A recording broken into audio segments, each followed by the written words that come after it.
The desert sun hung mercilessly over the Mojave, baking the sand to temperatures that could fry an egg. Through shimmering heat waves, a plume of dust rose on the horizon. The distinct rumble of a 1,500 horsepower turbine engine cut through the silence as an M1A2 Abrams tank crested the ridge. Captain Jack Thunderbolt Thompson stood tall in the commander's hatch, his weathered face scanning the terrain through binoculars. At 52, his body still maintained the hardened physique of a soldier, though the years had etched deep lines around his eyes and gray peppered his once jet black hair. His desert camouflage uniform bore the distinctive patch of the 11th Armored Cavalry Regiment, the legendary Black Horse. "Target 2 o'clock, range 2,000 meters," Jack called down to his crew. "Looks like they've got a platoon setting up in that depression." Inside the steel beast, Sergeant Marcus Williams, the gunner, swung the thermal sight toward the coordinates. "Confirmed, sir. 4 vehicles, Bradley configuration, but they're dressed up to look like Russian BMPs. Classic move by Blue Force," Jack nodded. "David, position us behind that ridgeline to the east. We'll come at them from their blind side." Specialist David Chen, the driver, eased the 68-ton behemoth into motion with surprising grace. "Moving now, Captain." As the tank maneuvered into position, Jack's mind flashed back to another desert, another time. Iraq, 1991. Operation Desert Storm. He had been a young sergeant then, commanding an M1A1 Abrams during what would later be called the Battle of 73 Easting, the largest tank battle for American forces since World War II. The memories came in vivid bursts: the acrid smell of burning oil wells, the terrifying beauty of tracer fire arcing through the night, the sickening crump as Iraqi T-72s erupted into fireballs was under the devastating impact of depleted uranium rounds. His tank had destroyed 3 enemy vehicles in under 4 minutes that day, moving and firing with deadly precision through the sandstorm. Now, 34 years later, Jack Thompson was fighting a different kind of battle. As a tank commander with the 11th ACR at the National Training Center, his mission was to be the enemy, to push American combat units to their breaking point before they faced the real thing. "Thunder 6, this is Ghost Rider," his radio crackled. "Blue Force main elements crossing phase line Alpha. Expect contact in your sector within 30 minutes. Jack keyed his microphone. "Copy that, Ghost Rider. Thunder Legion is in position and ready to receive." He dropped down into the commander's station, closing the hatch above him. The familiar confines of the tank's interior welcomed him like an old friend. The smell of metal, hydraulic fluid, and sweat. The soft glow of instrument panels. The constant vibration of the idling turbine engine. For 3 decades, this had been his home. "All right, gentlemen," he addressed his crew. "One more rodeo before we wrap this rotation. Let's remind these boys what it means to face the Black Horse." In the gunner's seat, Marcus Williams grinned. At 40, he was the second oldest in the crew, a veteran of Iraq and Afghanistan, with a natural talent for putting rounds exactly where they needed to go. "They'll never know what hit them, sir," Williams said, his dark hands making minute adjustments to his sight picture. David Chen, their 30-year-old driver, had been with Jack for 3 years. What he lacked in combat experience, he made up for with an almost supernatural connection to the Abrams. He could make the massive tank dance through terrain that would stop lesser drivers cold. "Sir," came the voice of their newest member, Private First Class Jason Rivera, the loader. At 22, he represented the next generation, technically savvy but untested in real combat. "Permission to speak freely?" "Always, Rivera." "Is it true this is your last rotation before retirement?" A moment of silence filled the tank's interior. Jack had been avoiding this topic with his crew. "Word travels fast," he finally said. "Yes, 8 more months, then they're putting this old warhorse out to pasture." The announcement hung in the air, heavier than the armor surrounding them. For many of the younger soldiers, Jack Thompson was the 11th ACR. His tactical acumen was legendary. His understanding of tank warfare, nearly supernatural. "They can't do that, sir," Rivera protested. "You're the best tank commander in the regiment." Jack allowed himself a small smile. "That's how it works, son. Time marches on. New blood comes in, old blood goes out." What Jack didn't say was how much the prospect of retirement terrified him. The Army had been his life since he was 18. 3 generations of Thompson men had served in armor. His grandfather in a Sherman during World War II, his father in a Patton during Vietnam, and Jack himself in the Abrams across numerous conflicts. The legacy was in his blood, as much a part of him as his heartbeat. "Contact front!" Williams suddenly called out. Vehicle, 11 o'clock, moving fast. Jack was back in commander mode instantly. Identify. Looks like a scout vehicle, HMMWV with a sensor package. Hold fire, Jack ordered. Let him think he spotted something else. David, back us up slowly. Keep us hull down behind this ridge. The tank reversed smoothly, maintaining cover while keeping its turret oriented toward the threat. This was the dance Jack knew better than anything else in the world. The deadly ballet of armored warfare. 3 hours later, as the desert sun began its descent toward the western mountains, Jack's tank rolled back into the Black Horse motor pool at Fort Irwin. The exercise had gone exactly as he'd planned. His 6-tank platoon had decimated a much larger Blue Force mechanized company through superior positioning, fire discipline, and tactical patience. As he climbed down from the tank, his joints protesting after hours confined in the commander's station, Jack noticed Colonel Richard Steele waiting for him. The regimental commander looked uncharacteristically serious. Hell of a show out there today, Thunderbolt, Steele said, using Jack's long-standing call sign. Thank you, sir. The new thermal sights on the SCP-V3 make all the difference at extended ranges. Steele nodded, but his expression remained grave. Walk with me. They moved away from the bustle of the motor pool, where crews were performing post-operation maintenance on their vehicles. The desert evening was cooling rapidly, the way it always did when the sun dipped below the horizon. I received your retirement paperwork, Steele said without preamble. Yes, sir, just following protocol, 8 months out as required. You know I could push for an extension. Your physical scores are still top tier. Your tactical knowledge is irreplaceable. Jack appreciated the gesture but shook his head. We both know the Army's changing, sir, pushing more towards cyber, drone warfare, AI integration.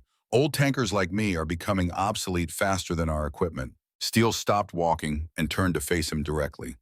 That's precisely why I need you for one last mission, Jack. The use of his first name caught Jack's attention. In 20 years of Army service together, Steele had rarely been so informal. What kind of mission, sir? Operation Desert Lion.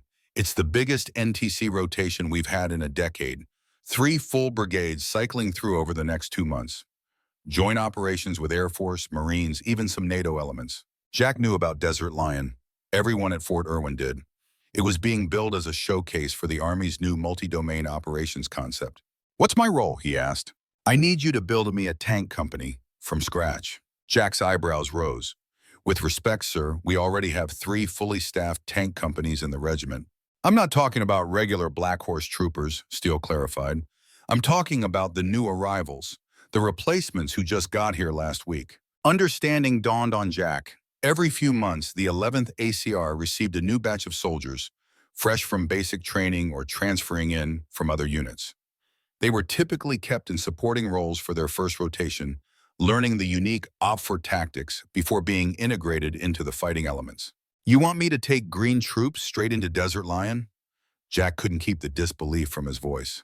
Not just any green troops, Steele said. I want you to take the tank crews that everyone else has written off. The problem children, the ones with discipline issues or struggling with the transition to OPFOR. Jack stared at his commander. Sir, with respect, that's suicide against the units coming for Desert Lion. These are veteran brigades with multiple combat deployments. Exactly, Steele smiled thinly. And what better final challenge for the legendary Thunderbolt Thompson than to turn a group of misfits into the most effective OPFOR element this training center has ever seen? The challenge appealed to something deep in Jack's warrior spirit.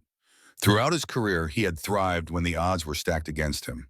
From the chaotic tank battles of Desert Storm to the urban fighting in Fallujah, Jack Thompson had always found a way to overcome impossible situations. How many tanks, he asked. 6, Steele replied. Your usual platoon size. I've already selected the crews. You'll meet them tomorrow at 600. Jack nodded slowly. And what's the real reason for this assignment, sir? Because we both know there are a dozen other officers who could handle training new tankers. Steele's expression grew more serious. The Army is changing, Jack. The brass in Washington are questioning whether we still need heavy armor in the force structure. Desert Lion isn't just a training exercise. It's an evaluation. They're sending observers from the Pentagon, from DARPA, from defense contractors. They want to see if tanks still have a place on the modern battlefield. The implications hit Jack like a physical blow. He had dedicated his life to armored warfare, had seen firsthand how vital tanks remained even in counterinsurgency operations. The thought that bureaucrats might dismantle America's armored force based on theoretical models rather than battlefield reality made his blood boil. "So you want me to put on a good show," Jack said. "Make the tanks look relevant." "I want you to demonstrate the truth," Steele corrected, "that no drone, no robot, no autonomous system can replace the combination of armor, firepower, and human judgment that comes with a well-trained tank crew. And there's no one better to make that case than you." Jack took a deep breath of the cooling desert air. "I'll need complete autonomy and training. My methods aren't always by the book." "Whatever you need," Steele agreed. "This is too important for half measures." After the colonel left, Jack remained standing at the edge of the motor pool, watching as mechanics swarmed over the tanks, performing maintenance that would ensure they were ready for the next day's operations. The Abrams was a mechanical marvel, a perfect blend of protection, mobility, and devastating firepower. In the right hands, it remained the most formidable land warfare system ever created. The 11th Armored Cavalry Regiment had a proud history stretching back to its founding in 1901. 1901, originally a horse cavalry unit, the Black Horse Regiment, had earned its nickname after a 1923 fire at the Presidio coated its horses with soot. Throughout its history, the regiment had embodied the cavalry spirit, aggressive, mobile, and decisive. From the Philippine insurrection to the punitive expedition against Pancho Villa, from World War II to Vietnam, the 11th Cavalry had been at the forefront of American military operations. In 1994, the regiment had found its current home at Fort Irwin, California, transforming into the opposing force, OPFOR, for the National Training Center. As OPFOR, their mission was unique within the Army. While other units trained to implement American doctrine, the Black Horse soldiers learned to fight like America's adversaries. They studied Russian tactics, Chinese equipment configurations, and insurgent techniques from around the world. Their purpose was singular: to be the most challenging enemy an American unit could face before deploying to actual combat. Jack's radio crackled to life, interrupting his reverie. "Captain Thompson, report to S1 immediately. Message from Division Headquarters." Jack frowned. S1 was personnel. What could Division Headquarters want with him at this hour? 20 minutes later, showered and in a clean uniform, Jack walked into the regimental headquarters building. The air conditioning was a shocking contrast to the desert heat. Chief Warrant Officer Garcia looked up from her computer as he entered. "Captain Thompson," she greeted him, "I have a personnel roster update for you to review. New officer assignment to Fort Irwin." Jack accepted the tablet she handed him, scanning the document with mild interest. His eyes stopped at a familiar name halfway down the list. Captain Michael J. Thompson, 29 years old, previously assigned to 1st Cavalry Division. New assignment: Commander Alpha Company, 1st Battalion, 67th Armor Regiment. The unit was part of the 1st Brigade rotation scheduled for Desert Lion. Jack stared at the name, his throat suddenly dry. Michael Thompson, his son. "Is this accurate?" he asked Garcia, his voice strained. "Just came in an hour ago, sir. Rotation units are starting to send their advance parties." Jack handed the tablet back, struggling to keep his expression neutral. "Thank you, Chief." Outside the headquarters building, Jack stood motionless, processing this development. Michael, here at Fort Irwin. After 5 years of minimal contact, the relationship between father and son had fractured when Michael chose his own path instead of following family tradition. Instead of attending West Point as Jack had hoped, Michael had gone to Cornell, joining ROTC instead. Rather than selecting armor as his branch, he had initially chosen Signal Corps, focusing on cyber operations before eventually transferring to a tank company. Their last conversation had been a heated argument when Jack had missed Michael's graduation due to a deployment to Afghanistan. Words had been exchanged that neither man could take back. Pride had prevented reconciliation. Now circumstance was forcing them together in the most challenging professional environment possible. Jack would be playing the enemy against his own son's unit. The following morning dawned clear and cold, as desert mornings often did. Jack arrived at the motor pool at RO 545, 15 minutes before his scheduled meeting with the new tank crews. The massive maintenance hangar was already bustling with activity as mechanics performed daily checks on the regiment's vehicles. 6 M1A2 SCPV-3 Abrams tanks were lined up outside, their desert tan paint schemes modified with distinctive OPFOR markings to simulate Russian T-90 tanks. The modifications were mostly cosmetic, applique panels that changed the silhouette, fake reactive armor blocks, different antenna configurations. At their core, they remained American tanks, but the disguise was enough to force rotational units to properly identify their targets. At precisely 0600, 24 soldiers assembled in front of the tanks, 6 crews of 4 men each. Jack studied them with a critical eye. They were young, most in their early 20s. A few older sergeants were sprinkled among them. Their body language told Jack everything he needed to know. Some were defensive, others disinterested. A few looked eager to prove themselves. Jack stepped forward. He didn't raise his voice, but decades of command presence ensured every man heard him clearly. My name is Captain Jack Thompson. Some of you may know me as Thunderbolt. For the next 2 months, I own you. You are no longer ordinary tankers. You are now part of Thunder Legion, the most elite tank element in the Black Horse Regiment. He paused, letting his gaze connect with each soldier. I've reviewed your files. I know why you're here. Some of you have discipline problems. Others struggle with Opfer tactics. A few of you just haven't found your place yet. None of that matters to me. All that matters is what you do from this moment forward. Jack pointed to the 6 tanks behind him. Those machines represent the finest armored fighting vehicle ever created. 68 tons of American ingenuity, manned by a 4-person crew working in perfect harmony. There are no individual heroes inside a tank, only crews that succeed or fail together. He began walking slowly along the line of soldiers. Our mission is simple but vital. In 2 weeks, the 1st Brigade of Operation Desert Lion arrives. They think they're coming to validate their training. They're wrong. They're coming to learn the hardest lesson in warfare, that no plan survives contact with the enemy. We are that enemy. Jack stopped in front of a young specialist who was trying unsuccessfully to suppress a yawn. Am I boring you, specialist? Jack glanced at the name tape. Rivera? The young man snapped to attention. No, sir. Sorry, sir. Late night maintenance, sir. Instead of reprimanding him, Jack nodded. Good. Dedication to your vehicle comes first. A tank is only as effective as the crew maintaining it. He continued pacing. For the next 2 weeks, we will train harder than you've ever trained before. You will learn to fight in ways that contradict everything you were taught in basic or AIT. You will learn to think like our adversaries. You will learn to exploit every weakness in American tactics. Jack stopped at the center of the formation. Some of you are wondering why they assigned an old man on his way to retirement to lead this element. The answer is simple: experience. I've fought in more tank battles than most of the officers in this regiment have had hot meals. I've engaged enemy armor in 3 different conflicts. I've seen what works and what gets people killed. He let that sink in before continuing. Training begins now. Crew commanders, get your people mounted up. We're moving to Range Complex Charlie. First lesson, how to use terrain to mask your thermal signature. As the soldiers hurried to their vehicles, Jack noticed his senior NCO approaching.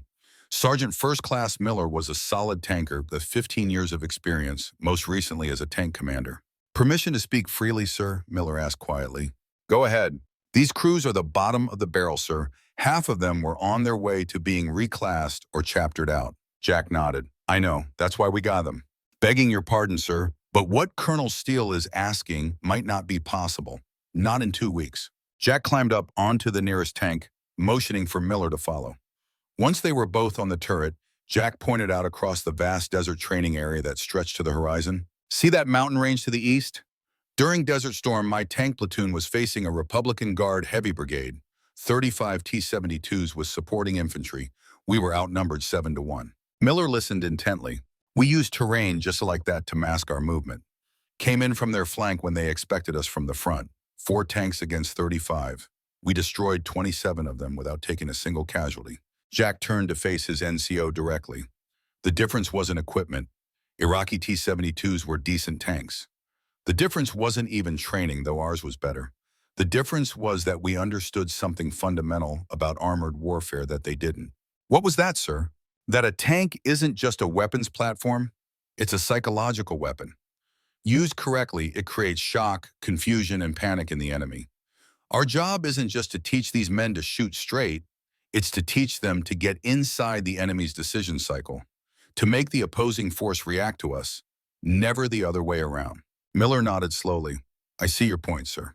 Good, now mount up. Your crew has the lead vehicle position. By midday, the desert heat had become oppressive. Inside the tanks, despite environmental control systems, Temperatures climbed above 100 degrees. Jack had run the crews through a series of increasingly complex maneuvers, teaching them how to use the terrain to maximize their effectiveness while minimizing exposure. Standing in the commander's hatch of his tank, Jack watched as the 6 Abrams moved through a narrow valley in a staggered formation, maintaining precise intervals. They were learning quickly, adapting to his unconventional methods. His radio crackled. "Thunder 6, this is Black Horse TOC. Priority message, over." Jack keyed his microphone. "Thunder 6, send it. Over. Colonel Steele requests your presence at the command post immediately. A situation has developed with the advance party from 1st Brigade." Jack frowned. The advance party, which would include his son. "Copy. On my way. Thunder 7, take command of the exercise." Jack dropped down into the tank, instructing his driver to return to the main cantonment area. As they rumbled across the desert, his mind raced with possibilities. What situation could have developed? Had something happened to Michael? 40 minutes later, freshly changed into his garrison uniform, Jack strode into the Tactical Operations Center. Colonel Steele was waiting with another officer, a tall, lean man in his mid-40s, wearing the oak leaf of a lieutenant colonel. "Jack, good timing," Steele said. "I'd like you to meet Lieutenant Colonel Robert Maxwell. He's the battalion commander for 167 Armor, our 1st Blue Force unit for Desert Lion." Maxwell extended his hand. His grip was firm, his smile practiced. "Captain Thompson, your reputation precedes you." Jack studied the man carefully. "Lieutenant Colonel, welcome to the NTC. Bob and I served together at the Pentagon," Steele explained. "He's leading the most technologically advanced armor battalion in the Army right now. They're serving as the test bed for some new systems." "Interesting," Jack said noncommittally. "What systems?" Maxwell's smile widened. "That's classified, I'm afraid, but you'll see them in action soon enough." There was something in Maxwell's tone that set Jack's teeth on edge. A smugness, a certainty that bothered him. "Colonel Maxwell has requested a tour of our OP4 capabilities," Steele continued. "I thought you'd be the perfect guide given your current assignment." Jack understood the subtext immediately. This was reconnaissance. Maxwell wanted to assess what his unit would be facing. It was a common practice. Advance parties often received orientation briefings, but something felt off about this particular request. "I'd be happy to show the colonel our unclassified capabilities," Jack replied carefully. For the next 2 hours, Jack led Maxwell through a carefully curated tour of the Black Horse facilities.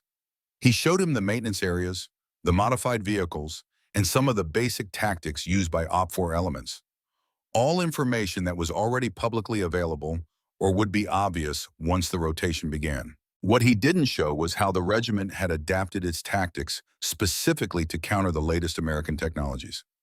He didn't mention the electromagnetic warfare capabilities or the advanced sensor defeat mechanisms they had developed. As they walked between buildings, Maxwell kept the conversation casual, but Jack sensed he was fishing for information. "So, Captain Thompson, I understand you're approaching retirement," Maxwell remarked. 8 more months, Jack confirmed. "Ever consider what comes after?" "There's good money in defense contracting for someone with your experience." Jack shrugged. "Haven't given it much thought yet." Maxwell nodded thoughtfully. "You should. The battlefield is changing rapidly. Autonomous systems, AI integration, remote operations. The days of manned tanks are numbered." The statement was delivered casually, but Jack felt his hackles rise. "That's a popular theory in some circles," he replied evenly. "It's more than theory," Maxwell countered. "It's the future. My battalion is at the forefront of that transition. The data we gather during Desert Lion will help shape Army acquisition policy for the next 20 years. Jack stopped walking. "With respect, Colonel, American tankers have been hearing about our imminent obsolescence since the end of World War II. Somehow, every conflict since has proven the continued value of heavy armor." Maxwell's expression hardened slightly. "The difference is that previous technologies weren't ready to replace tanks. Today's are. Unmanned ground vehicles with the same firepower, but a fraction of the logistical footprint. Swarm tactics that overwhelm traditional defenses. Precision strikes from assets the enemy never sees. Technology fails, Colonel, especially in combat.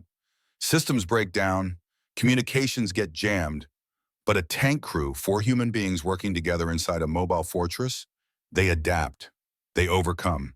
They keep fighting when everything else stops working." The 2 men faced each other, the ideological divide between them suddenly apparent. Maxwell broke the tension with a calculated smile. "Well, I suppose Desert Lion will give us a chance to test both perspectives." I suppose it will, Jack agreed. As they continued the tour, Jack couldn't shake the feeling that there was more to Maxwell than met the eye.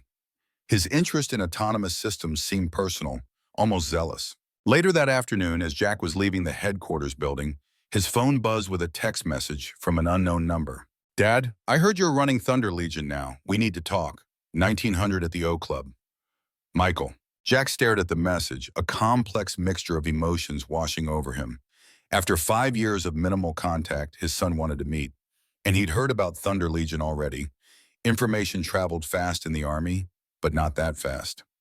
Someone had specifically told Michael about his father's new assignment. At 1900 hours precisely, Jack walked into the officers' club. The wood-paneled interior was a stark contrast to the utilitarian buildings that made up most of Fort Irwin. A few officers sat at tables enjoying dinner or drinks after a long day. Michael was waiting at a corner table nursing a beer. He stood as his father approached. At 29, he was nearly the spitting image of Jack at that age. 6 feet tall, broad shoulders, with the same intense blue eyes. But where Jack's face was weathered by decades in the desert sun, Michael's remained youthful. Dad, Michael said, extending his hand formally. Jack took it, fighting the urge to pull his son into an embrace. Michael, you're looking well. They sat, in awkward silence descending between them. I heard you're taking command of Alpha Company, Jack said finally. Michael nodded. 3 months ago. We've been preparing for this rotation since then. Your first NTC rotation as a commander. That's a significant milestone. Not just any rotation, Michael replied. Desert Lion is a showcase. We're testing capabilities that could reshape the entire armored force. Jack noted the pride in his son's voice. Under Lieutenant Colonel Maxwell. Bob's a visionary, Michael said. He sees where warfare is going, not where it's been. The use of the battalion commander's first name caught Jack's attention. It suggested a closer relationship than the normal professional distance between a company commander and battalion commander. And where does he think warfare is going? Jack asked carefully. Michael took a sip of his beer before answering. Towards systems that remove humans from the most dangerous parts of the battlefield. Autonomous tanks controlled from secure positions. AI target recognition that eliminates human error. Network systems that can respond faster than human reflexes. It was exactly what Maxwell had hinted at earlier. Sounds impressive on paper, Jack acknowledged, but combat isn't predictable. It's not a controlled environment where technology always works as designed. Michael's expression hardened slightly. That's exactly what the technophobes always say. But the data doesn't lie. Our experimental systems have outperformed human crews in every metric during testing. Testing isn't combat, Jack countered. I've seen million-dollar systems fail because of dust or rain or because some 19-year-old kid wired something backwards. The tension between them was palpable now, the personal and professional disagreement blending together. That's why we're here, Michael said, to prove the systems work in realistic conditions. Jack leaned forward. Michael, why did you want to meet? His son seemed taken aback by the direct question. He hesitated before answering. I thought you should know that things are going to change after Desert Lion. The Army is investing heavily in autonomous combat systems. The program Maxwell is running has direct Pentagon oversight. They're going to use the results to justify restructuring the entire armored force. Meaning fewer tanks with human crews, Jack translated. Meaning more effective use of limited resources, Michael corrected. Look, I know what tanks mean to you, to Grandpa, to our family, but the Army has to evolve. Jack studied his son's face, seeing the genuine belief there. Michael wasn't trying to antagonize him. He truly believed in what he was saying. You know I'm running Thunder Legion now, Jack said. OPFOR's primary tank element for the rotation. Michael nodded. That's actually why I wanted to talk to you, to give you a heads up. This isn't going to be like other rotations. What do you mean? Maxwell has authorization to use capabilities that haven't been fielded before. Systems that even OPFOR doesn't know about. It's going to get intense. Jack felt a cold certainty settle in his gut. This wasn't just a training rotation, it was a demonstration, a public proving ground for Maxwell's vision of future warfare. And Jack and his crews of misfits were being set up as the old guard to be swept aside. I appreciate the warning, Jack said carefully. Michael finished his beer and stood. I should go. We've got early movement tomorrow. Jack stood as well. Michael, whatever happens during the rotation, it's just training. It doesn't have to affect us personally. His son's expression was unreadable. Doesn't it? That's not how you raised me, Dad. You always said how we do anything is how we do everything. With that parting shot, Michael left the officers' club, leaving Jack alone with his thoughts. The next morning, Jack gathered Thunder Legion for their second day of training. As the sun rose over the desert, painting the mountains in hues of gold and red, he laid out a new training plan. Yesterday, we learned about terrain and concealment, he told the assembled crews. Today, we learn about fire and maneuver, the beating heart of armored warfare. Over the next 10 hours, Jack drove his tankers mercilessly. They practiced coordinated movements at speed. They conducted live-fire exercises on the move, engaging targets while traversing difficult terrain. They drilled on immediate action procedures for every conceivable mechanical or combat failure. By sunset, the crews were exhausted, but showing marked improvement. As they performed maintenance on their vehicles, Jack noticed a change in their demeanor. The initial resistance was fading, replaced by a growing sense of unit pride. They were becoming a team. Jack was inspecting the track tension on one of the tanks when Sergeant First Class Miller approached him. "Sir, we've got a visitor. Says he needs to speak with you urgently." Jack looked up to see a young lieutenant hovering nearby, clearly anxious. "Captain Thompson, I'm Lieutenant Parker from Task Force Reaper. Colonel Steele sent me to brief you on some intelligence we've gathered." Task Force Reaper was the intelligence and electronic warfare element of the Black Horse Regiment. They specialized in signals intelligence, drone operations, and counter-surveillance. "Walk with me, Lieutenant," Jack said, moving away from the busy maintenance area. Once they were out of earshot, Parker handed Jack a tablet. "We've been monitoring the communications of the advance party. Sir, standard protocol for OP4 preparation." Jack nodded. Every rotation was treated as a real-world intelligence problem, with the regiment gathering information through authorized means to better prepare for the incoming units. "We intercepted some unusual transmissions from Lieutenant Colonel Maxwell's personal vehicle," Parker continued. "He's been in regular contact with someone at DARPA, the Defense Advanced Research Projects Agency." Jack scrolled through the report, his concern growing. "This says they're bringing in a system called Atlas. What is that?" "Autonomous Tactical Lethal Assault System," Parker explained.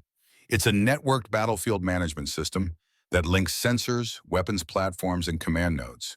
The really concerning part is this section here." He pointed to a paragraph in the report. Jack read it carefully, his expression darkening. "They're installing this on their tanks?" "Yes, sir. From what we can gather, the system can take partial or complete control of the vehicle based on AI threat assessment. It's designed to remove what they call human hesitation from the targeting cycle." The implications were staggering.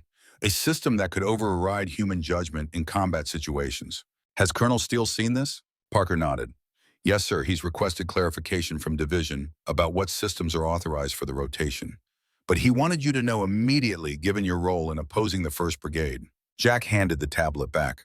"Thank you, Lieutenant. Keep me updated on any new developments." After Parker left, Jack stood alone in the gathering darkness, processing this new information. The meeting with his son, Maxwell's comments about autonomous systems, and now this intelligence about the Atlas system, it all painted a disturbing picture. They weren't just testing new technology. They were staging a demonstration aimed at proving that autonomous systems could outperform human crews. And they had specifically requested Black Horse, the most challenging OPFOR in the Army, as their opposition. Jack pulled out his phone and called Colonel Steele. "I just got the brief on Atlas," he said when the colonel answered. "This changes things." "It certainly complicates them," Steele agreed. "Division is looking into what exactly has been authorized for this rotation. In the meantime, keep training your people.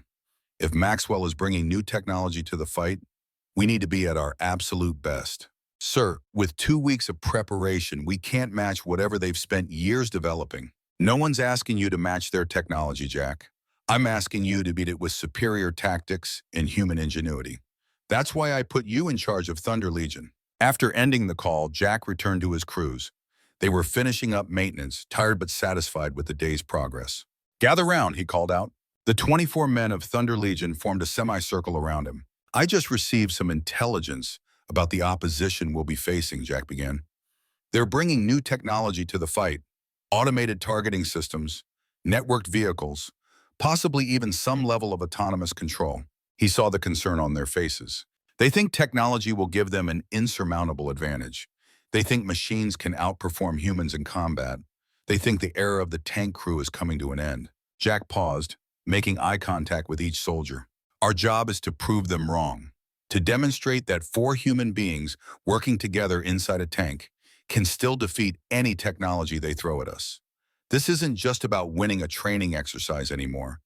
This is about the future of armor in the United States Army. He could see the realization dawning on their faces. Suddenly, their role had greater significance. From this moment forward, we train with one purpose: to defeat systems designed to replace us. Every maneuver, every tactic, every skill we practice is aimed at proving that human judgment, human courage, and human adaptability remain the most potent weapons on the battlefield. A new determination spread through the group. What had been just another training cycle was now a mission with profound implications. Get some rest, Jack concluded. Tomorrow we start learning how to fight against the future. As the soldiers dispersed, Jack remained standing in the motor pool, watching as the last light faded from the desert sky. Above him, stars began to appear in the clear night air, countless points of light in the vast darkness. He thought about his son, about the diverging paths they had taken, about the legacy of 3 generations of Thompson tankers, about what it meant to be a soldier in an age of increasing automation. The desert wind carried the distant sound of tank engines, more Black Horse elements conducting night training. The familiar rumble resonated in Jack's chest, as much a part of him as his own heartbeat. Whatever technology Maxwell brought to Desert Lion, Jack would face it with the skills and knowledge earned through decades of service. He would show his son and the Army that in the chaos of battle, there was still no substitute for human courage, human judgment, and human will. The battle for the future of American armor had begun, and Captain Jack "Thunderbolt" Thompson intended to win it, one last time. Dawn broke over Fort Irwin with the crisp clarity unique to the high desert. The eastern horizon blazed orange and gold, silhouetting the jagged mountain ranges that ring the National Training Center. In the pre-dawn gloom, 6 M1A2 Abrams tanks sat in perfect formation, their engines idling with a low, steady rumble that Jack Thompson could feel in his chest. He stood before his crews, observing them with the critical eye of a man who had spent 3 decades evaluating soldiers. In the 5 days since Thunder Legion had formed, changes were already apparent. The men stood straighter, their movements were more purposeful. The sullen resistance he'd encountered on day 1 had morphed into wary respect. "Today, we begin phase 2 of your training," Jack announced, his voice carrying across the motor pool without him having to shout. "Everything until now has been fundamentals. Today, we start learning how to defeat an enemy who thinks they've already won." The men exchanged glances. The rumors about Operation Desert Lion had spread throughout the regiment. Everyone knew something unusual was coming. "The opposition we face in 2 weeks isn't just another rotational unit," Jack continued. "They're equipped with experimental systems designed to make our job obsolete. Autonomous targeting, networked battlefield awareness, artificial intelligence analyzing terrain and threats faster than human minds can process." He paced slowly before them, studying their reactions. "They think technology will make them unbeatable. They think algorithms and sensors can replace human judgment. Our job is to prove them wrong." Jack gestured to the tanks behind the formation. "From now on, we fight as if our way of war depends on it. Because it does. Mount up." The crews moved with increasing efficiency to their vehicles. Jack climbed onto his own tank, sliding down into the commander's station with the practiced ease of a man who had done it thousands of times. Inside, his crew was already preparing for movement. "Where to today, sir?" Specialist Chen asked from the driver's compartment. "The Whale Gap," Jack replied. "We're going to learn how to hunt ghosts." The Whale Gap was a narrow valley between 2 prominent ridgelines, nicknamed for its distinctive shape when viewed from above. It formed a natural choke point that almost every rotational unit tried to use during their time at NTC. Jack had chosen it specifically because it represented the type of terrain where American armored doctrine called for particular maneuvers. 2 hours later, Thunder Legion's 6 tanks were positioned strategically throughout the gap. Each was hull down behind terrain features, only their turrets visible, and in some cases, just the commander's optics peeking above ridgelines. Jack stood in his hatch, binoculars scanning the valley floor. The morning temperature was climbing rapidly, but still comfortable compared to the furnace it would become by midday. "All stations Thunder 6, he spoke into his radio. "Today's exercise focuses on defeating network systems. Modern battlefield networks depend on continuous data from multiple sensors. If they can't see us, they can't target us. If they can only see parts of us, the data becomes unreliable. He let that sink in before continuing. We'll practice signature reduction techniques: heat, electromagnetic, visual, and acoustic. Thunder 2 and 3 will play OPFER today, moving through the valley with all sensors active. The rest of us are ghosts. Your objective is simple: engage the OPFER elements without being detected before you fire. Questions? There were none. Jack had spent the previous evening briefing his crew commanders on the technical details of what they'd be practicing. Now it was time to execute. Thunder 2 and 3, begin your patrol. Everyone else, remember, discipline is everything. A single mistake, a transmission at the wrong time, an engine rev too high, a premature movement will give away your position. Wait for your shot. For the next 3 hours, Jack drilled his crews relentlessly. Each time the patrol tanks detected a hiding tank before it could engage, Jack made the entire unit repeat the exercise with different positions. By midday, they were achieving a 70% success rate in remaining undetected until the moment they fired. As the tanks regrouped for a maintenance check, Sergeant First Class Miller approached Jack's vehicle. "The men are getting it, sir," he said, "but I'm not sure how this helps against the kind of tech Lieutenant Colonel Maxwell is bringing. If they've got next-gen thermal, they'll see us, no matter how careful we are with our signatures." Jack nodded. "You're right. That's only part one of what we're learning. This afternoon, we move to electronic countermeasures." The afternoon session introduced the tankers to equipment they'd never seen before. Lieutenant Parker from Task Force Reaper had arrived with a truckload of devices that would normally never be issued to regular tank companies. "These are battlefield deception systems," Parker explained to the assembled crews. "Thermal emitters that simulate tank heat signatures. Electromagnetic simulators that mimic radio and radar emissions. Acoustic projectors that can reproduce the sound of engines in tracked vehicles." The young intelligence officer demonstrated each device as Jack watched his crew's reactions shift from skepticism to interest. "The rotational unit's AI systems depend on pattern recognition," Jack added. "They're programmed to identify tanks based on multiple signature types. If we create false signatures, heat without radio emissions, or engine sounds without thermal signatures, we introduce uncertainty into their targeting algorithms." Private Rivera raised his hand. "Sir, isn't this cheating? I mean, regular OPFOR doesn't get to use this stuff against rotational units." Jack appreciated the question. "This isn't a normal rotation, Rivera. They're bringing experimental technology specifically to prove that autonomous systems can outperform human crews. Colonel Steele has authorized us to use every tool at our disposal to create a realistic challenge." What Jack didn't mention was his conversation with Steele the previous evening. The colonel had been explicit. "Make this as hard as possible for them, Jack. The Pentagon observers need to see both the potential and the limitations of these autonomous systems. If Maxwell's tanks roll through without breaking a sweat, they'll take it as proof that human tank crews are obsolete." By sunset, Thunder Legion had incorporated the deception systems into their tactical playbook. The tanks were dirty, their crews exhausted, but Jack could see the growing confidence in their movements. They were becoming a cohesive unit, bound by the shared challenge of proving their relevance against technology designed to replace them. As the tanks rumbled back toward the motor pool, Jack's radio crackled. "Thunder 6, this is Black Horse TOC. Colonel Steele requests your presence at the Visitors Center at 1900 hours. Civilian close, sir." Jack frowned. The Visitors Center was primarily used for family days and VIP tours.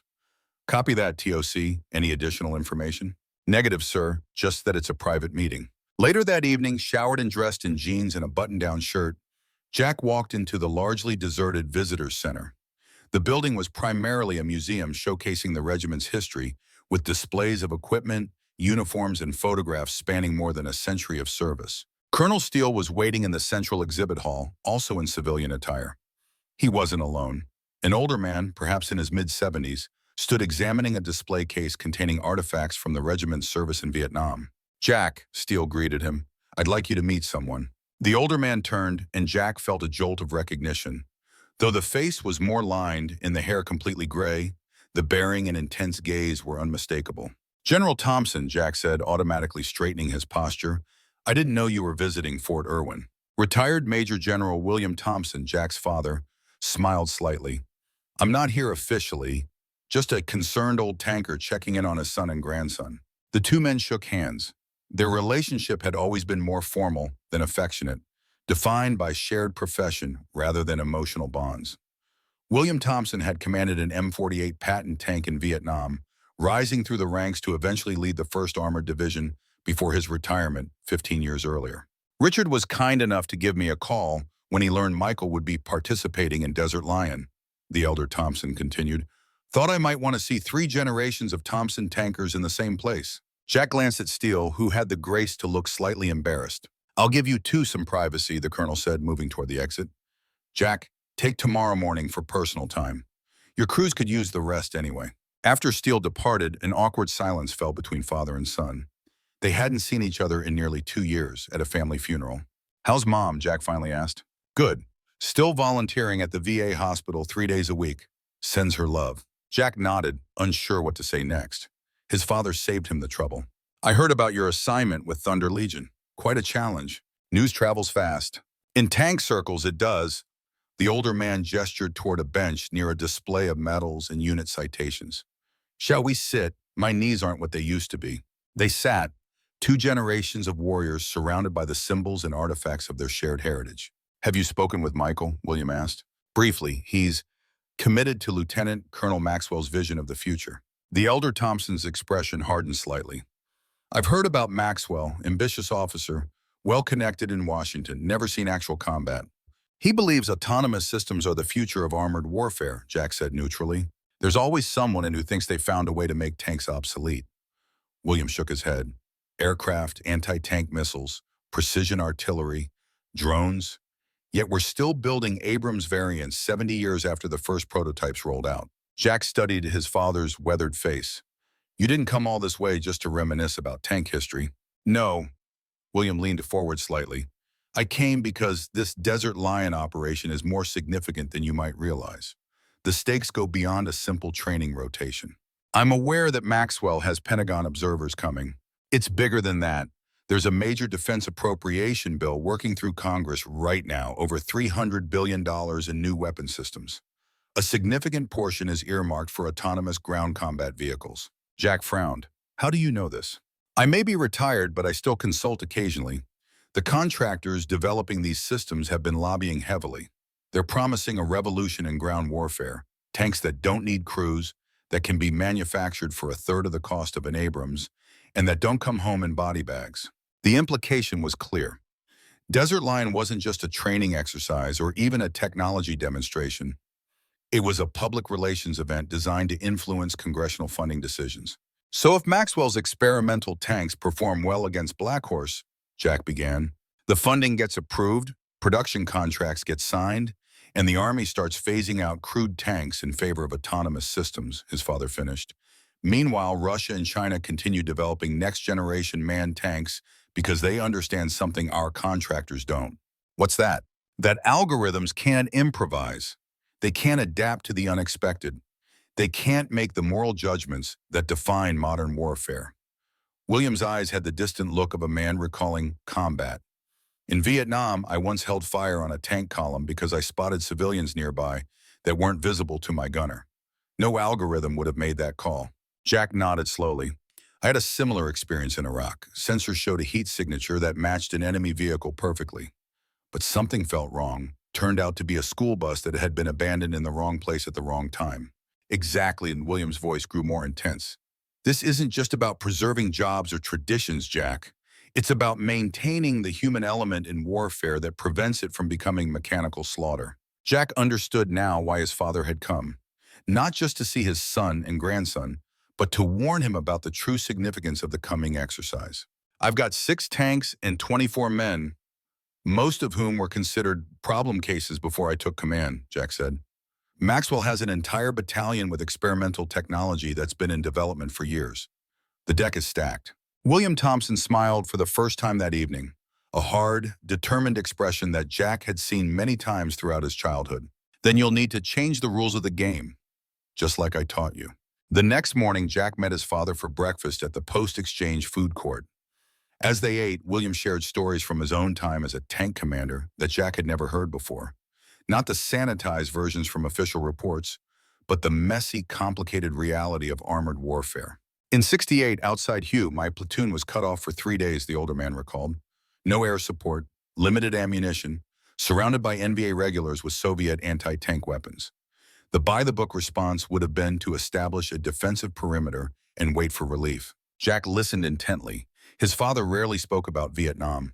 Instead, we went on the offensive, used our remaining fuel to conduct a series of rapid, aggressive movements that made the enemy think we were a much larger force, created the illusion of tanks where there weren't any by firing from different positions. By the time relief arrived, the NVA had withdrawn, thinking they were facing at least a company of armor. Jack understood the lesson. Deception and psychological warfare. The enemy fears what they can't predict, William confirmed. An algorithm can calculate odds and scenarios, but it can't feel uncertainty or doubt. That's your advantage. After breakfast, Jack drove his father to the airfield, where a small private jet waited to return him to Texas. As they stood beside the car, William clasped his son's shoulder. "I know we haven't always seen eye to eye," the older man said, "but I've always been proud of the officer you've become. Whatever happens with Desert Lion, remember that the true measure of a tanker isn't technology. It's what happens when technology fails and only human courage remains." Jack nodded, unexpectedly moved by his father's words. "I'll remember." As the jet took off, Jack remained watching until it disappeared into the morning sky.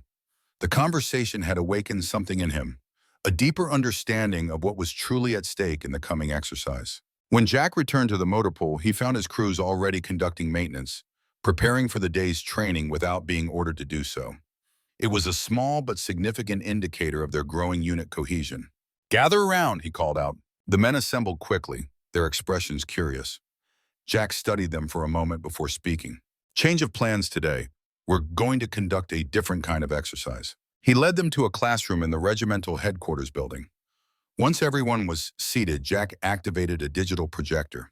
"For the past week, we've focused on technical skills and tactics," he began. "Today, we're going to study our enemy." The screen showed technical specifications for the Atlas system that Task Force Reaper had compiled. The autonomous tactical lethal assault system represents a fundamental shift in how the Army thinks about armored warfare, Jack explained. Instead of 4 crew members making decisions inside each tank, Atlas uses artificial intelligence to network multiple vehicles together. Each tank becomes a sensor node feeding data to a central system that makes targeting and movement decisions. He advanced to the next slide, showing a network diagram. The system has 3 components. First, enhanced sensors, thermal, radar, LiDAR, acoustic, that provide raw data. Second, a communications network that shares this data between vehicles and with the command center. Third, the AI itself, which processes the information and either advises the crew or takes direct control of weapon systems. Private Rivera raised his hand. "Sir, if it's that sophisticated, how are we supposed to fight it?" "By understanding its weaknesses," Jack replied. "Every system has vulnerabilities. Atlas has 3 critical ones." He changed to a new slide. First, sensor dependence. Atlas requires clean data from multiple sensor types to make accurate decisions. Confuse the sensors, confuse the system. Another slide. Second, network reliance. If communications between tanks or with the command center are disrupted, the effectiveness of the entire system degrades. Final slide. Third, algorithmic predictability. AI systems are trained on existing data.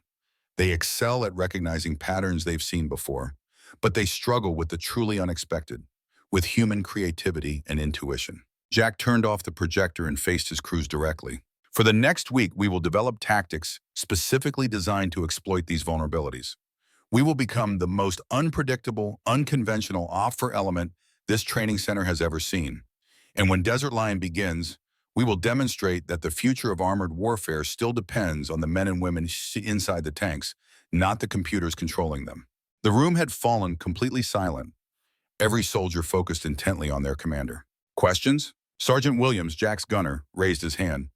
"Sir, are we allowed to fight this way? It doesn't sound like standard op for tactics."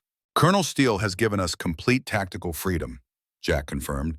"As long as we stay within safety parameters, we can fight however we choose." The next 6 days transformed Thunder Legion. Under Jack's guidance, they developed and rehearsed tactics that no conventional armored unit would ever employ. They practiced operating in terrain traditionally considered unsuitable for tanks. They drilled on rapid transitions between offensive and defensive postures. They learned to create complex deception operations using minimal resources. Most importantly, they internalized a philosophy of armored warfare that emphasized human judgment over firepower, creativity over doctrine, and tactical flexibility over technological advantage. On the eve of Desert Lion, Jack conducted a final briefing with his crew commanders. They gathered in a secure room within the regiment's Tactical Operations Center, surrounded by maps and terrain models of the training area. The rotational units arrive tomorrow, Jack reminded them. 1st Brigade's advance elements are already at the staging areas. Their main force crosses the line of departure at Oak 100 the day after. He gestured to the large map table. Based on standard American doctrine and the terrain, they'll likely advance along these 3 axes. His finger traced the routes. Their objective will be to secure the urban areas here, here, and here before pushing toward the mountain passes that lead to the Central Valley. Sergeant First Class Miller studied the map. "Where do you want us, sir?" "Not where they expect us," Jack replied. "Traditional OPFOR doctrine would place our tank elements at these defensive positions covering the primary avenues of approach. That's exactly where Maxwell's Atlas system will be looking for us." Jack moved several tank models to unexpected positions on the map. "We'll be here, here, and here instead, areas that conventional tactics would consider unsuitable for armor.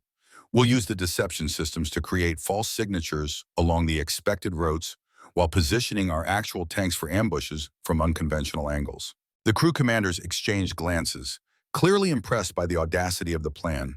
"Remember," Jack continued, "our objective isn't simply to destroy enemy vehicles. It's to create tactical situations that force human intervention in the autonomous systems.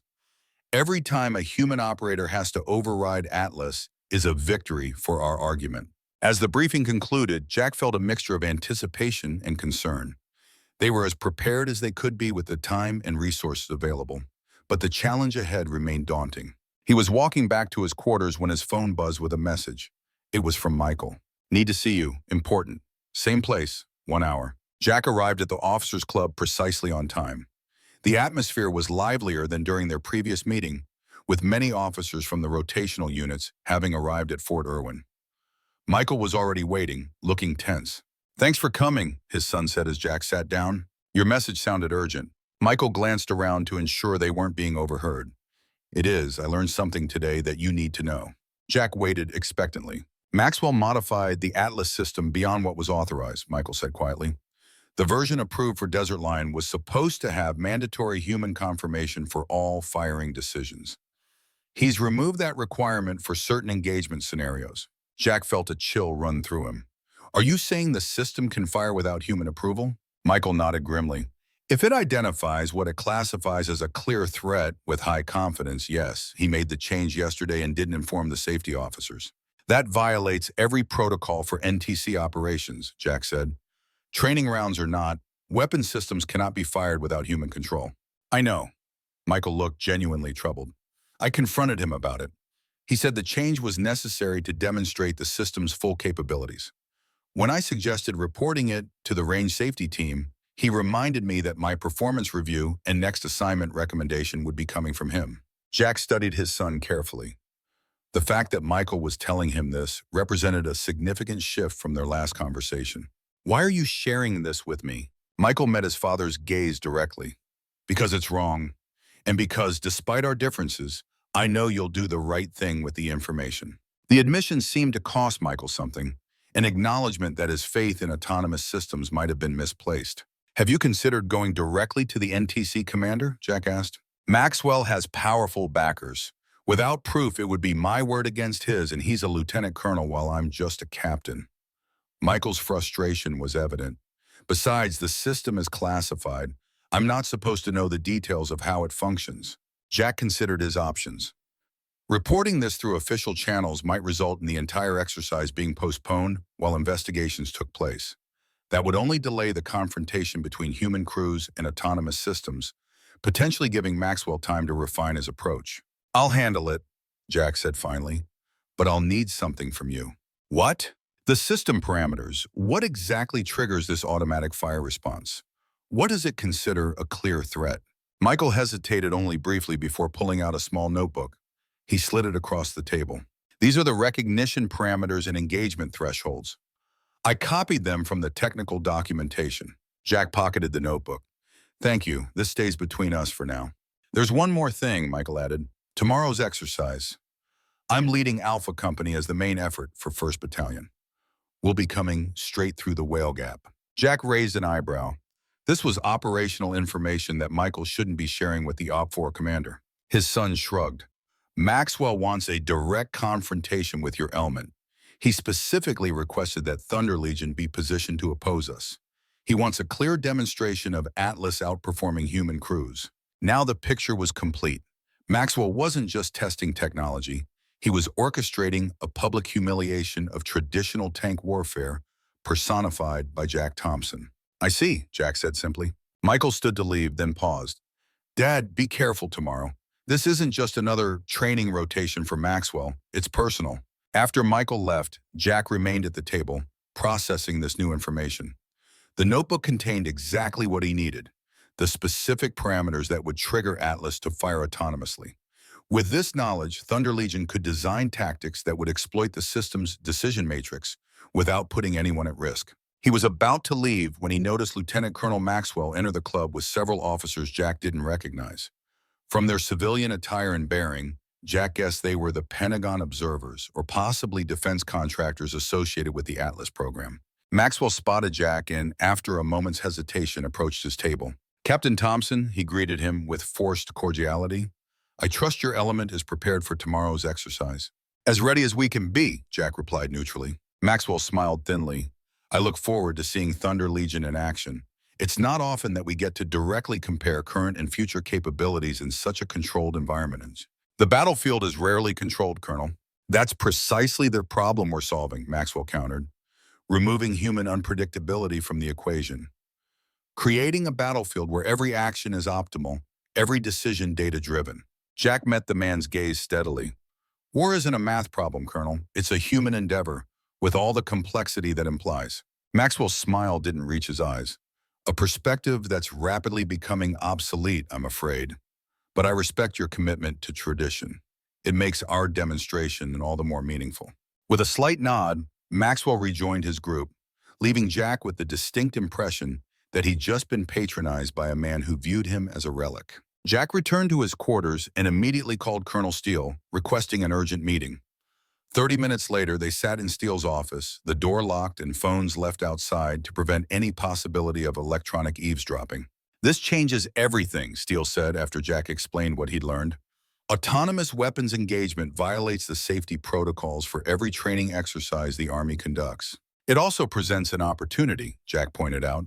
If we can provoke the system into making targeting errors, firing at false signatures or misidentifying threats, it would demonstrate the limitations of removing humans from the decision cycle. Steele studied Jack carefully. What are you suggesting?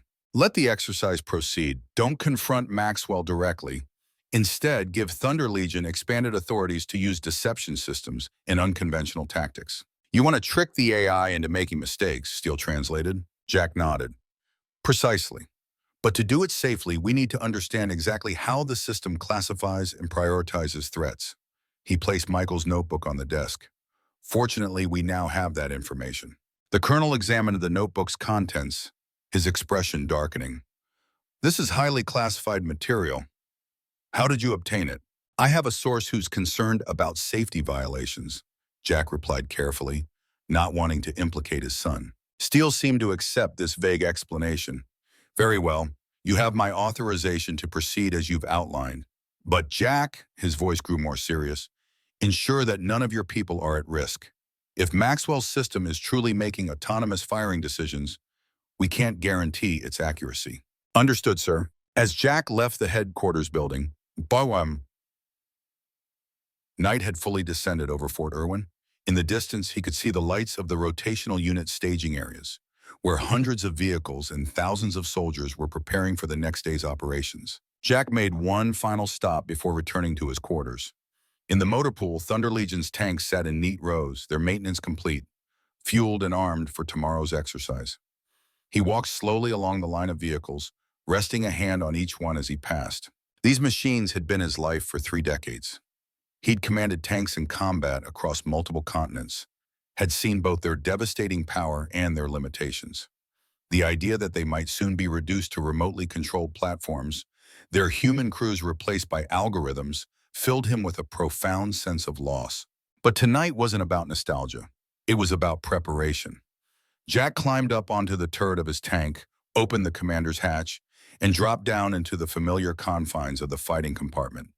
In the dim glow of the emergency lighting, he began making subtle adjustments to his station, customizing the layout in ways that only another tanker would notice. For over an hour, he worked methodically, preparing his tank for what would likely be his final battle as a commander. When he emerged, the night was deep and still, the desert air cold and crisp. Stars blazed overhead with an intensity only found in places far from city lights. Jack stood for a moment beside his tank, hand resting on the cool metal of its flank. Tomorrow would determine not just the future of American armored warfare, but in some small way, the legacy of 3 generations of Thompson tankers. "Ready for one more dance, old friend?" he murmured to the machine. The tank, of course, didn't answer, but in the silence of the desert night, Jack could almost hear the echoes of all the tanks he'd commanded, all the crews he'd led, all the battles he'd fought. They seemed to speak with a single voice, reminding him of a fundamental truth that no algorithm could ever comprehend. The heart of warfare wasn't in the machines, but in the men and women who operated them. Jack returned to his quarters and tried to sleep, knowing he would need all his faculties sharp for the coming day. But rest proved elusive. His mind kept turning over the tactics they would employ, the contingencies they had planned, the message they needed to send. Around 0300, he gave up on sleep and sat at his desk writing a letter by hand. It was addressed to Michael, to be delivered only if something went wrong during the exercise. In it, Jack explained his beliefs about the role of human judgment in warfare, his regrets about their estrangement, and his pride in the officer his son had become, even when they disagreed. He sealed the letter in an envelope, wrote Michael's name on it, and placed it in his pocket. At 0430, Jack's alarm sounded, though he was already awake and dressed.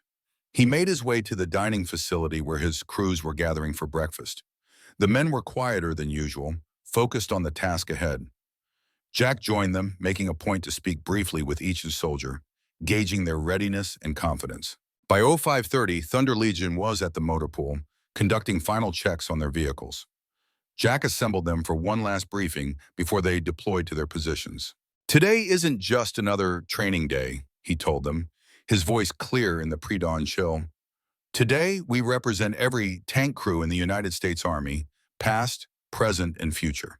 We're facing technology designed to replace us, to argue that human judgment is obsolete in modern warfare." He looked at each of them in turn, seeing the determination in their eyes. "Our mission is to demonstrate that no algorithm, no autonomous system, no artificial intelligence can match the adaptability, creativity, and moral judgment of human beings working together as a team. We will use every tactic, every trick, every advantage at our disposal to prove this point." Jack pulled out a folded map. "You all know your initial positions and tasks, but remember the key principle: unpredictability. Don't do what doctrine says you should do. Don't follow patterns. Make decisions that would confuse an AI trained on conventional tactics." The crews nodded their understanding. "One final thing," Jack added. "The Atlas system we're facing has been modified to allow autonomous weapons engagement in certain scenarios.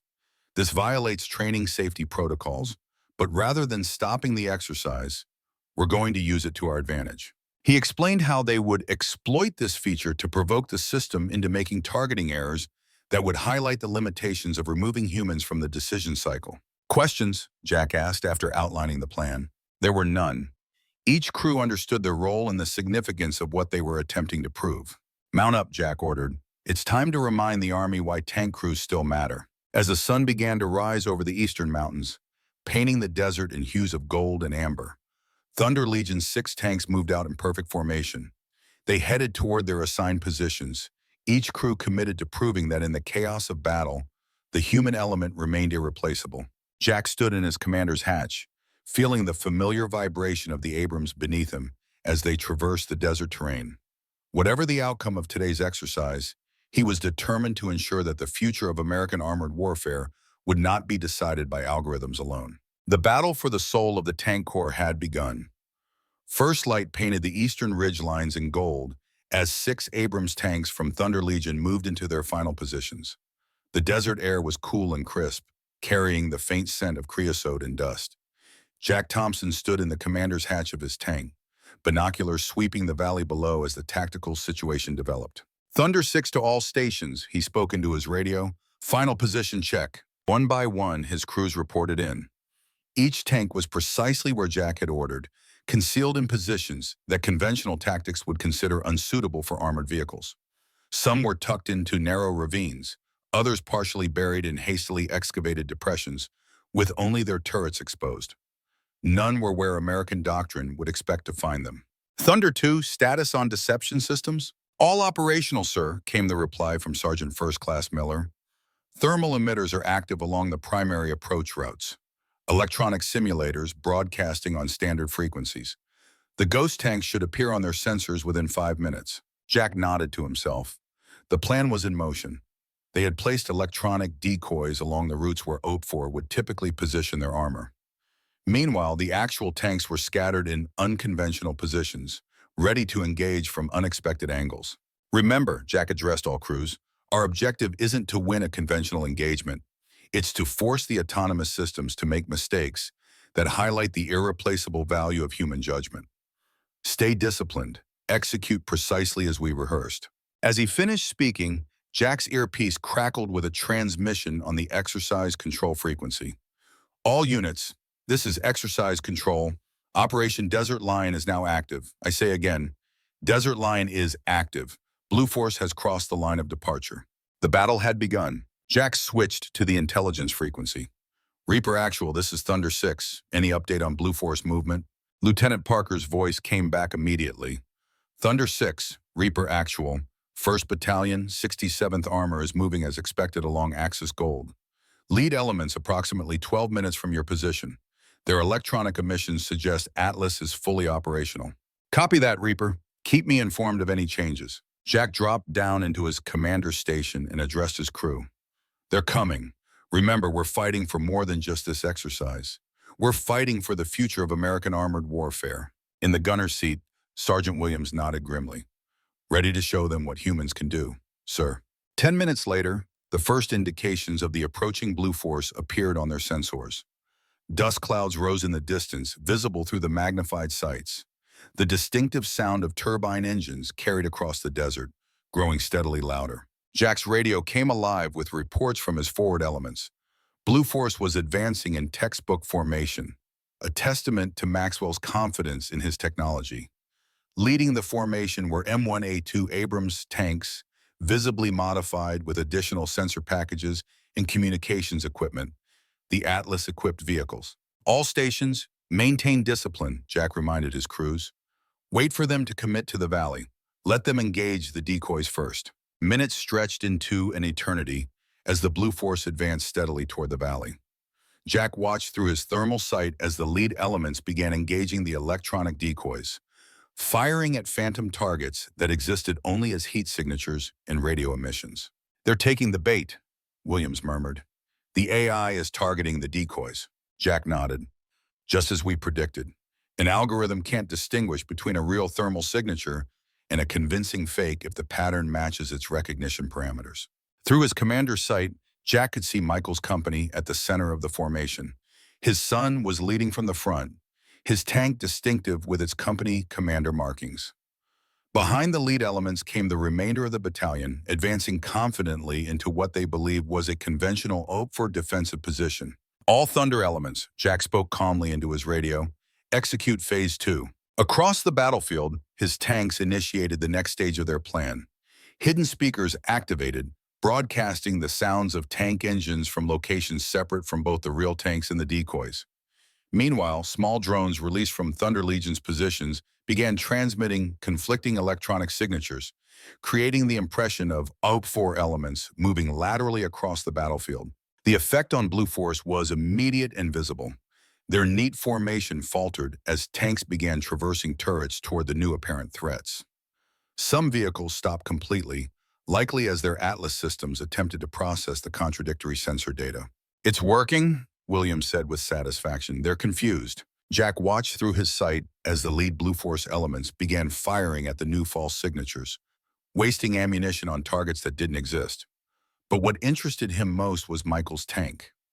Unlike the others, it had stopped responding to the phantom signatures and was scanning methodically, the turret movements suggesting human control rather than algorithmic. Michael's overridden the system, Jack observed. He's searching for our actual positions. The moment had come. Jack keyed his radio again. Thunder Legion, execute Phase 3, Fire Plan Alpha. 6 Abrams tanks, positioned where no tank should logically be, opened fire simultaneously. They targeted not the lead elements, but the command vehicles in the center and rear of the formation. A tactic that violated conventional engagement priorities, but would create maximum disruption to the Atlas network. The effect was devastating. Several Blue Force vehicles were immediately destroyed by the training rounds, their systems registering the hits and forcing them to shut down according to exercise rules.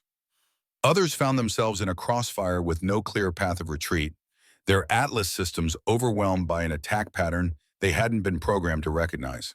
Thunder 3 and 4, advance to secondary positions, Jack ordered. Thunder 2 and 5, maintain fire from current locations. Thunder 6 will maneuver to position Bravo. As Jack's driver responded to the command, guiding their tank up a seemingly impassable slope to a new firing position, Jack continued to observe the Blue Force reaction through his sights. The Atlas-equipped vehicles were behaving erratically, some firing rapidly at multiple targets, others freezing in place as if unable to determine a course of action. Only Michael's company showed signs of coordinated response, with vehicles moving into defensive positions and returning fire in a disciplined manner. Human override had clearly taken control of those tanks. Sir, Williams reported, Blue Force is splitting. Looks like the Atlas-controlled vehicles are forming one group, while the human-controlled tanks are forming another. Jack nodded. Maxwell's taking direct control of his Atlas units. He's trying to salvage the situation. The battle evolved rapidly over the next 20 minutes.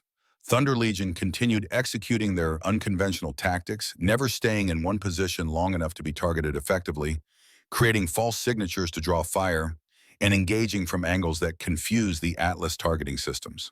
Meanwhile, the Blue Force split became more pronounced. The Atlas-controlled vehicles had coalesced into a tight formation that was advancing steadily but mechanically, firing with precision but lacking tactical flexibility.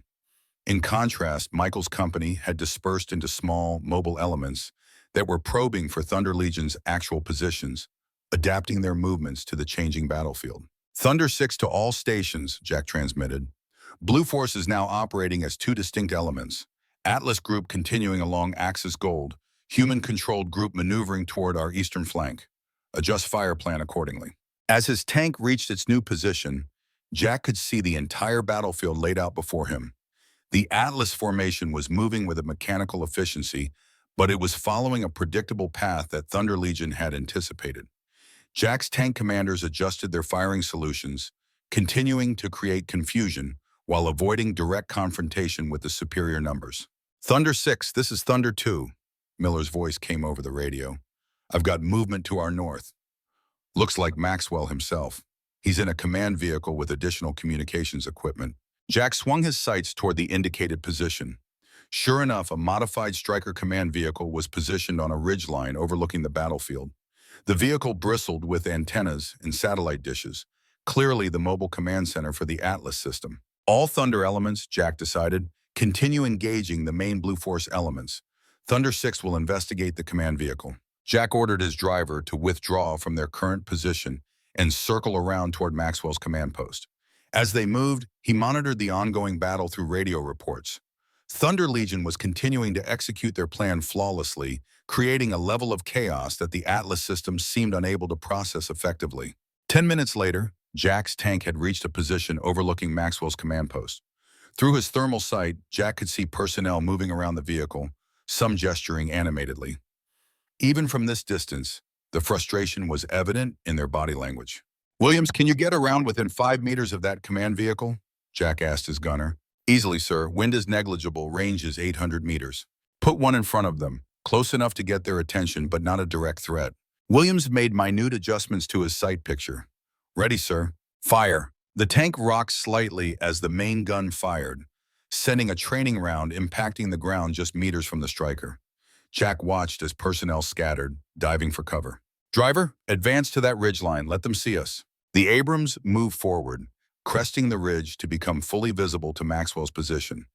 Jack opened his commander's hatch and stood tall, binoculars trained on the command post. After a moment, a figure emerged from the striker.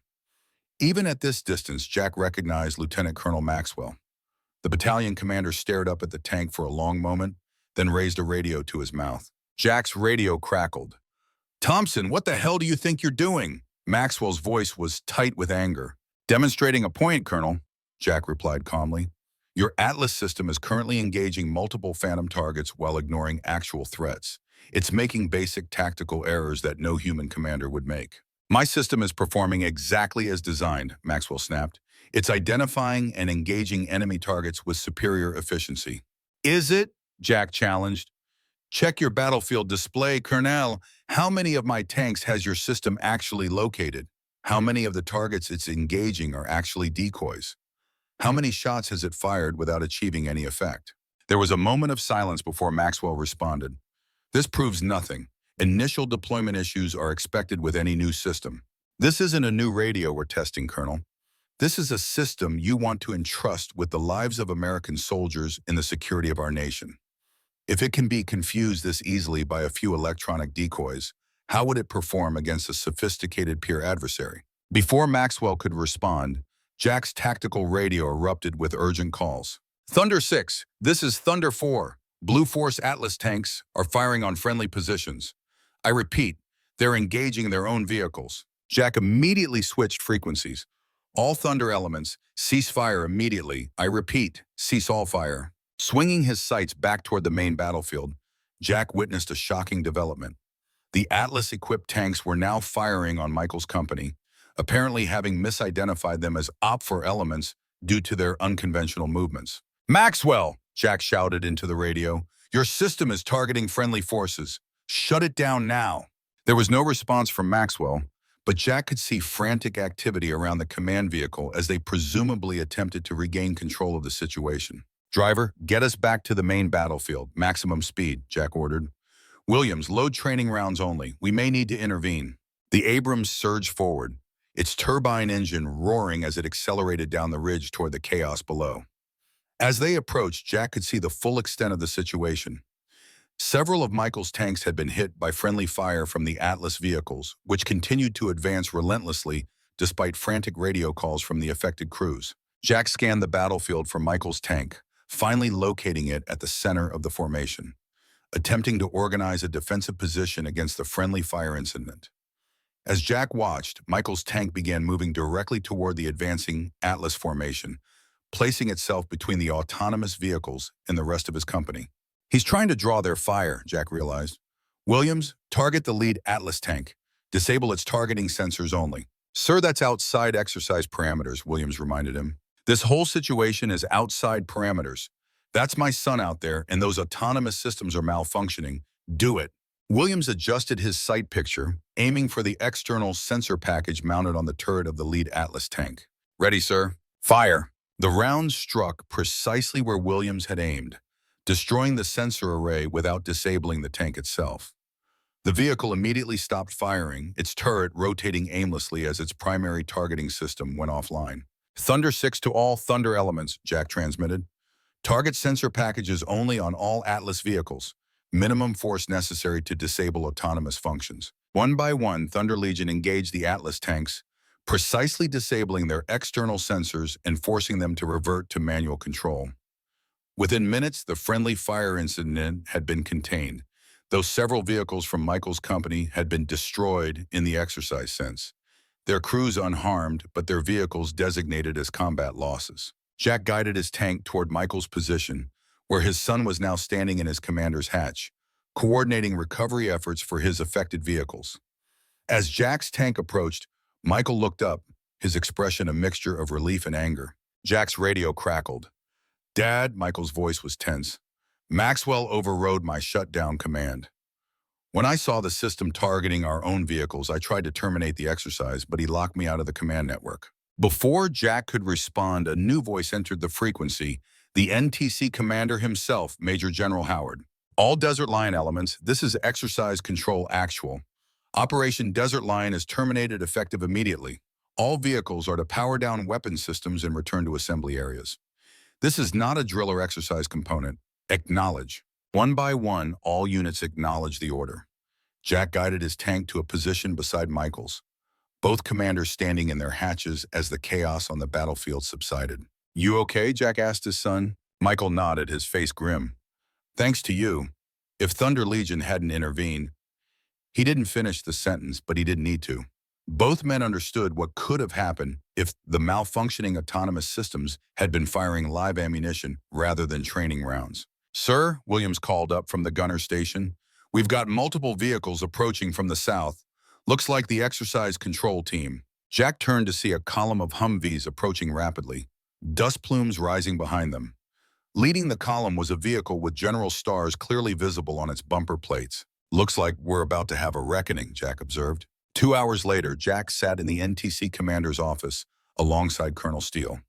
Across the desk, Major General Howard studied them with a mixture of concern and barely contained anger. "Let me make sure I understand exactly what happened out there," the general said.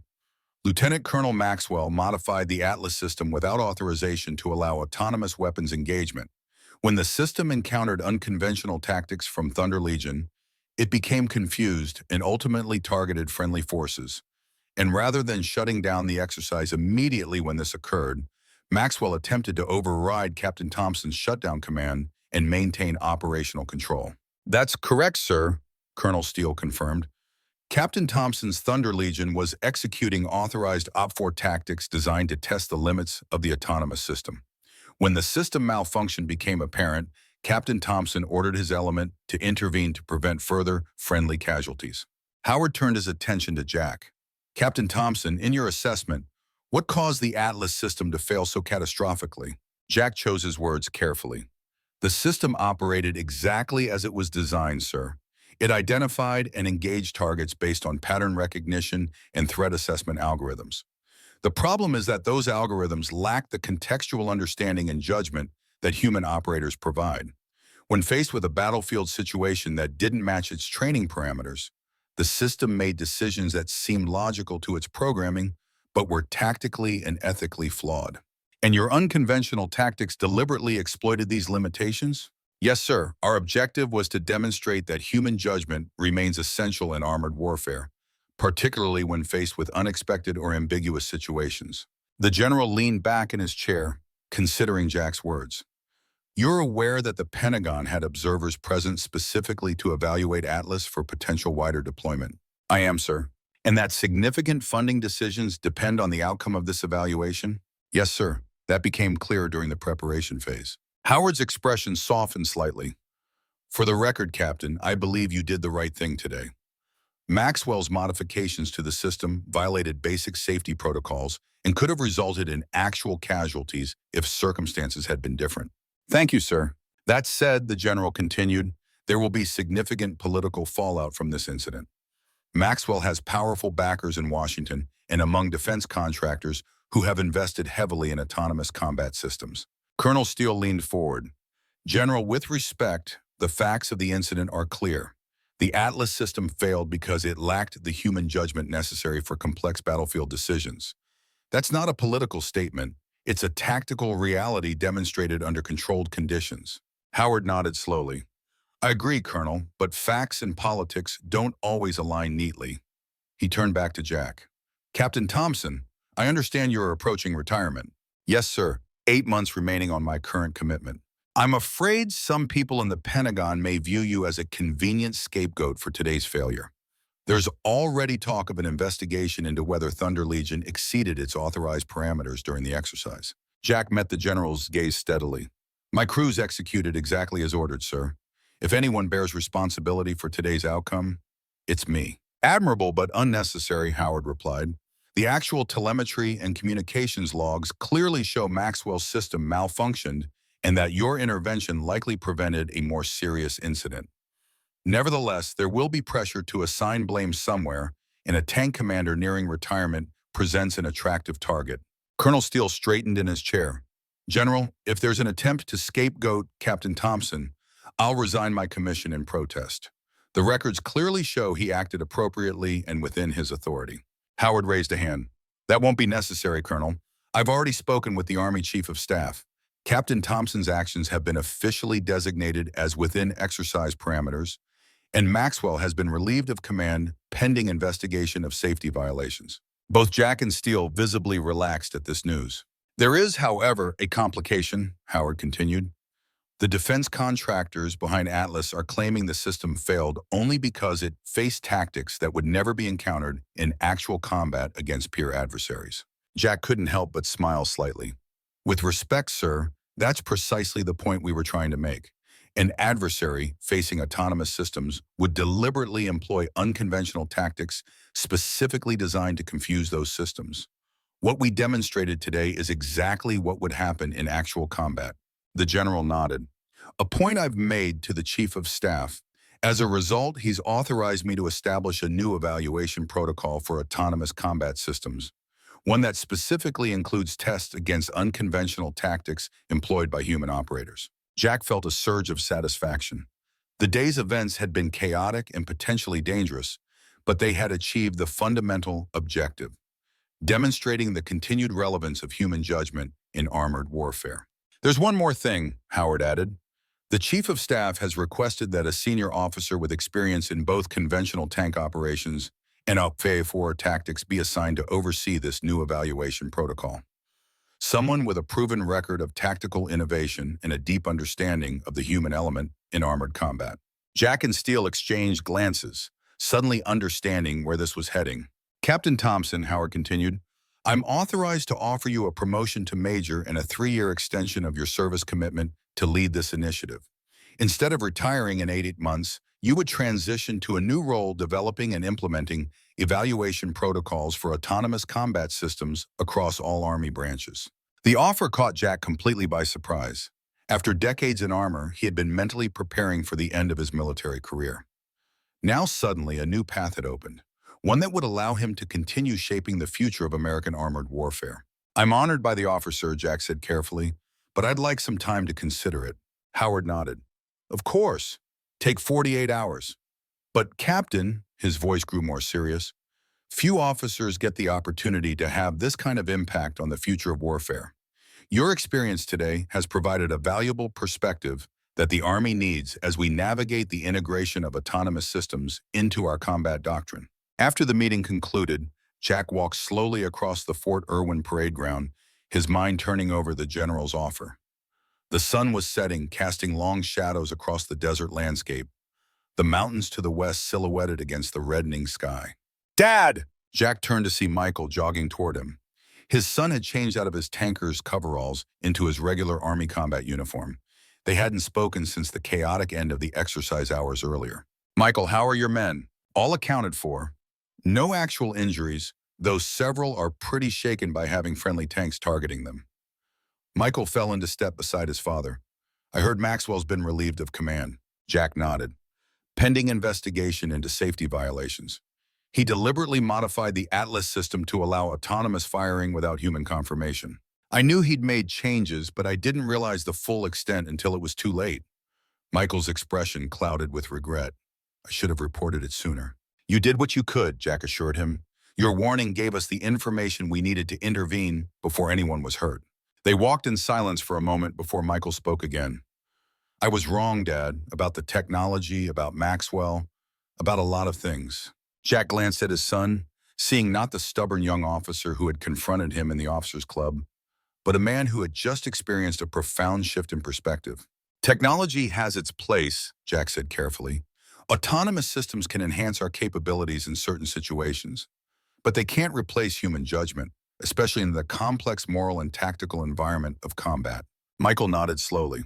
I saw that today. When the Atlas tanks started targeting our own vehicles, there was no way to reason with them, no way to make them understand the context of the situation. They just executed their programming, even when it was clearly wrong. They reached the edge of the parade ground, where a bench overlooked the vast desert training area. Both men sat, watching as the last light faded from the western sky. General Howard offered me a promotion, Jack said after a moment. Major with a 3-year extension to oversee evaluation protocols for autonomous combat systems. Michael looked surprised. Are you going to take it? I don't know yet. I've been preparing mentally for retirement. But this would be a chance to help shape how the Army integrates these new technologies, to ensure that human judgment remains at the center of our combat doctrine. For what it's worth, Michael said, I think you should take it. The Army needs officers who understand both the potential and limitations of autonomous systems. Who better than the man who just proved those limitations in dramatic fashion? Jack smiled slightly. When did you become so wise? I had a good teacher, Michael replied, meeting his father's gaze, even if I was too stubborn to listen for a while. The admission touched Jack deeply, healing something that had been broken between them for too long. What about you? Jack asked. What happens next for your career? Michael shrugged. Maxwell was my battalion commander, so there will be some fallout. But General Howard has already spoken with me. He's recommended me for a position at the Armor School at Fort Benning, teaching advanced tactical operations. Said something about needing instructors who understand the importance of human judgment in an increasingly automated battlefield. That's a good assignment, Jack nodded approvingly. You'd be shaping the next generation of tank commanders. Like grandfather, like father, like son, Michael smiled. 3 generations of Thompson tankers, each finding their own way to preserve the legacy of American armor. Jack felt a surge of pride, both in his son and in the tradition they both served. Despite the day's chaos and the uncertainty that still surrounded the future of autonomous combat systems, one thing had become clear: the human element in warfare, the judgment, the adaptability, the moral compass that no algorithm could replicate, would continue to matter. 3 days later, Jack stood once more before the assembled crews of Thunder Legion. The men had changed in the weeks since he'd first taken command of this disparate group of problem children. They stood straighter now, with confidence in their bearing and pride in their accomplishments. Gentlemen, Jack addressed them, I've been authorized to inform you that your actions during Operation Desert Lion have been officially commended by the Army Chief of Staff. Your demonstration of tactical innovation and disciplined execution under challenging circumstances exemplified the highest traditions of the United States Armor Corps. A murmur of satisfaction ran through the formation. More importantly, Jack continued, you proved something that many in Washington had begun to doubt, that the human element remains irreplaceable in modern armored warfare, that no algorithm, no autonomous system, no artificial intelligence can match the judgment, adaptability, and moral clarity that human tank crews bring to the battlefield. He paused, looking at each man in turn, seeing the pride in their expressions. I've accepted a new assignment developing evaluation protocols for autonomous combat systems across all Army branches. But before I go, I want you to know that what Thunder Legion accomplished will shape Army doctrine for decades to come. You didn't just win a training exercise. You helped ensure that the future of American armored warfare will continue to value its greatest asset, the men and women who serve in those steel beasts. Jack's words were met with nods of understanding from the assembled soldiers. They had participated in something significant, not just a routine training rotation, but a pivotal moment in the evolution of modern warfare. Whatever technologies come, whatever systems are developed, Jack concluded, remember what you proved here, that in the chaos of battle, when plans fail and assumptions crumble, it's human courage, human judgment, and human will that ultimately prevail. As the formation dispersed, Jack remained standing at the edge of the motor pool, gazing at the line of Abrams tanks that had carried Thunder Legion through their unconventional battle. These machines had been his life for 3 decades, not just tools or weapons, but companions in the most challenging environments humans could face. Sergeant Williams approached, stopping beside his commander. The men wanted me to give you this, sir, he said, handing Jack a small wooden plaque. Inset in the wood was a spent 120mm shell casing, polished to a high shine. Engraved on a brass plate beneath it were the words, Thunder Legion, human judgment cannot be coded. Jack felt a lump form in his throat as he accepted the memento. Thank them for me, Sergeant. It's been an honor. The honor was ours, sir, Williams replied simply. Whatever these new systems bring, you showed us that there will always be a place for tankers who can think on their feet. That evening, as the desert sun set once more over Fort Irwin, Jack sat alone on a ridgeline, overlooking the vast training area that had been his home for the past year. In one hand, he held the plaque from Thunder Legion. In the other, his acceptance letter for the new assignment. 3 generations of Thompson men had served in American armor, each facing the challenges and changes of their era. His grandfather had transitioned from horses to mechanized cavalry. His father had adapted to the technological leaps of the Cold War, And now Jack was helping navigate the integration of artificial intelligence into the platforms that had defined his career. The desert wind carried the distant sound of tank engines, another OPFOR element conducting night training. The familiar rumble resonated in Jack's chest, as comforting and familiar as his own heartbeat. Whatever the future held, he would ensure that the soul of American armor, the human judgment that no algorithm could replicate, would endure. And in doing so, he would honor not just the Thompson legacy, but the legacy of every tanker who had ever commanded these magnificent machines in defense of their nation. The battle for the future of American armor had been won, not through rejection of new technology, but through the wisdom to recognize that even in an age of artificial intelligence and autonomous systems, the human element remained irreplaceable. As darkness fell completely over the desert, Jack rose and made his way back toward the lights of the base, carrying with him the lessons of the past and a renewed purpose for the future. The dance between man and machine would continue, evolving with each generation, but always guided by the principles that Thunder Legion had demonstrated so powerfully. That in war, as in life, human judgment, human courage, and human will remain the ultimate determining factors in victory. And in that knowledge, Captain Jack Thunderbolt Thompson found a peace he hadn't known in years. The certainty that the legacy of 3 generations of Thompson tankers and of American armor itself would endure long after his own final tour of duty came to an end.